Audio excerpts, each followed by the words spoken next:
ছোটবেলা থেকে দেখতাম বাবা যেহেতু প্রবাসী ছিলেন সেজন্য নিজেদের বাজার নিজেদেরই করতে হতো। আমার ভাইও আমার চাইতে অনেক ছোট, যেহেতু বাড়ির বড় মেয়ে সেজন্য অনেক সময় অনেক দায়িত্ব পালন করতে হতো।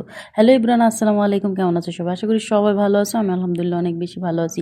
প্রবাস থেকে আরেকটি ছোট্ট ভিডিওতে সবাইকে স্বাগতম। ভিডিওটি ভালো লাগলে শেয়ার করে দিও, পেজটা ফলো দিয়ে সাথে থেকো। ইউটিউব থেকে দেখে থাকলে চ্যানেলটা সাবস্ক্রাইব করে দিও। তো সেদিন যে শুক্রবারে গিয়েছিলাম বাজারে, সেখান থেকে এই যে সবজিগুলো নিয়ে আসছি। সবজিগুলো এত বেশি টাটকা আর ফ্রেশ ছিল যেটা বলে বোঝানো যাবে না। বাংলাদেশের একটা স্বাদ পেয়েছি সবগুলো সবজি। এগুলো হচ্ছে মাঝরাতে বাঙালি ভাইরা চাষ করে, তো এগুলো একেবারে অথেন্টিক।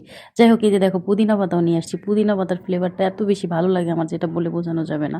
আর এই যে এখানে লাল শাক নিয়ে আসছি, পুঁই শাক, তারপরে ডাঁটা, আলু, পেঁয়াজ, আর সবগুলো সবজির দাম কম ছিল।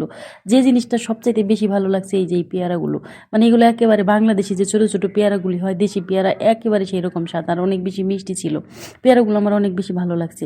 যাই হোক, সবগুলো বাজার করে আমি একেবারে স্যাটিসফাই, অনেক বেশি ভালো লাগছে বাজারগুলো। আর এই বাজারগুলো খেয়ে অনেক বেশি মজা লাগছে, কারণ সবগুলো মনে হচ্ছে যে দেশীয় একটা স্বাদ পেয়েছি।